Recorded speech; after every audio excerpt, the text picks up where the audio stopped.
No Bahia, eu diria que, aliás, até essa trajetória vinda até o Cruzeiro, tem uma coisa muito particular que tanto o Bahia como o Botafogo foram projetos de reconstrução mesmo. Tanto de marca, como de posicionamento, como de produto.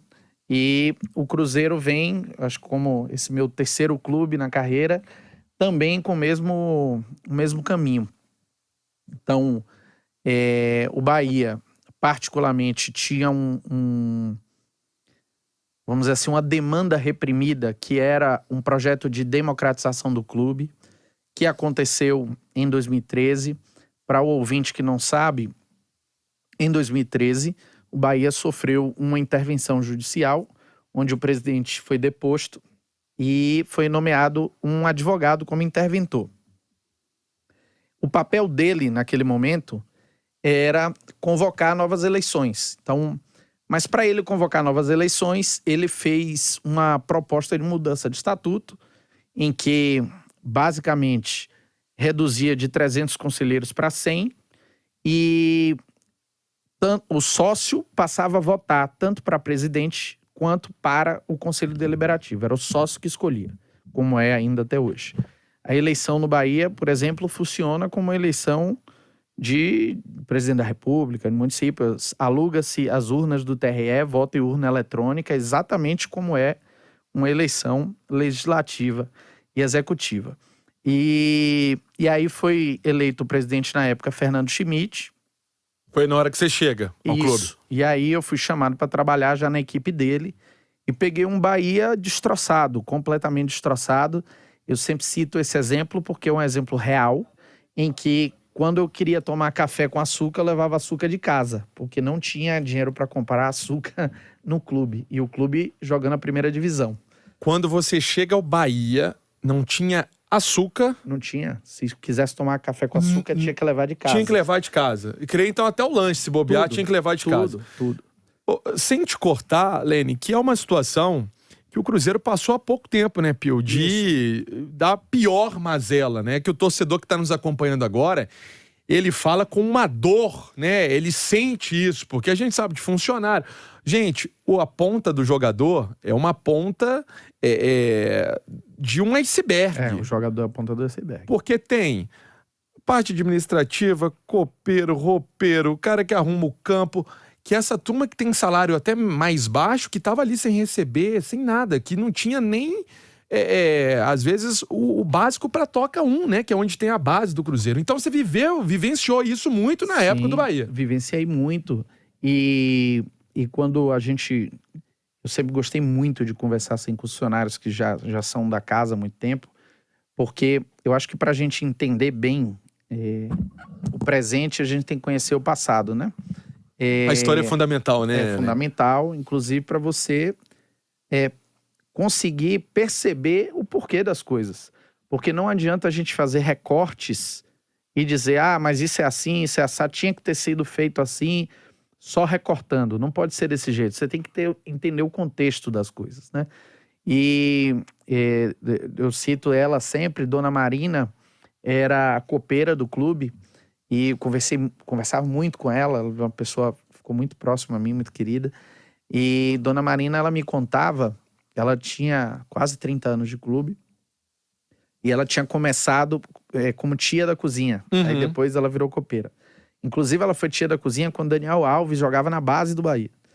E ela dizia que em dado momento da vida dela do Bahia, não tinha sal para cozinhar. Então, e o Bahia tinha uma sede de praia onde ficava a base. Então ela ia pra praia e ficava ela pegava uma toalha de mesa, molhava e ia pra praia para pegar o salitre do mar. Ficava assim, segurando a toalha para pegar o salitre do mar e depois torcer na panela, que era o sal que ela usava para comida. Então, assim, pessoas que dedicaram sua vida ao clube para o clube não parar. Então, assim, torcedor às vezes não tem noção de quantos heróis anônimos todos os clubes têm no seu dia a dia. Assim. Todo clube tem um herói anônimo, tem vários. Eu não tenho dúvida que no Cruzeiro a gente tem um monte. E que você está começando a conhecer, né? Estou começando a conhecer. E aí a gente pegou um período de início do Bahia que era devastador. 2013, quando a gente foi levantar todas as receitas que o Bahia teria pela frente, a gente tinha todas as receitas antecipadas até 2014, até dezembro de 2014. Então a gente não tinha R$1 para receber e tinha que fazer as entregas todas. Então foi um trabalho de fato, de formiguinha, de conseguir fazendo as coisas muito uma consciência de construção coletiva, todos os funcionários envolvendo todo mundo. E aos poucos a gente foi conseguindo avançar. Acelerando um pouquinho essa história, saindo de 2013, aí 2014, Fernando Schmidt concluiu o mandato dele, porque era um mandato tampão. Veio Marcelo Santana, e Marcelo Santana, já na gestão dele, conseguiu, eu diria que, começar a pegar aquele terreno que tinha sido capinado e começar a plantar. Para ir já na gestão de Guilherme, com o trabalho da gestão de Guilherme, começou a, de fato, a colher aquilo que estava sendo plantado lá atrás. E aí, na gestão de Guilherme, a gente teve um outro tipo de viés, que aí foi muito focado em crescimento de receita, inovando em diversas unidades de negócio e nas ações de posicionamento, que foi o caminho que a gente escolheu, que entendia que o Bahia podia trilhar, porque nenhum clube no Brasil fazia, e a gente entendia que o Bahia, pela sua história, pelo estado onde se encontra o clube, por ser, para quem não sabe, Salvador é a cidade mais negra fora da África no mundo. Então, a gente tinha ali elementos culturais e históricos que faziam com que o Bahia pudesse ser esse clube... Com essa conscientização, né? De levar isso para o povo. E aí porque a gente o futebol é uma forma, né, Lênin? Exatamente. O futebol é um canhão, né? Que a gente pode, de fato, assim, alcançar em tamanho gigantesco tudo que a gente faz. E aí a gente foi desenvolvendo uma linha de ações que a gente acredita que, fora a questão mercadológica, mas que teria importância, de fato, para a discussão social, né? E aí, graças a Deus, os projetos foram dando certo, foram emplacando, o Bahia foi crescendo e conseguimos fazer parte de uma história bem bonita. A partir daí, sou convidado para ir ao Botafogo. O Botafogo, ainda na Série B, antes de projeto de SAF, nem se pensava ainda em possibilidade de John Textor, nada disso. A ideia, inclusive, era... Parte da minha chegada era construir um projeto que fosse atrativo para um investidor. Então, esse era o conceito de quando eu fui chamado para o Botafogo.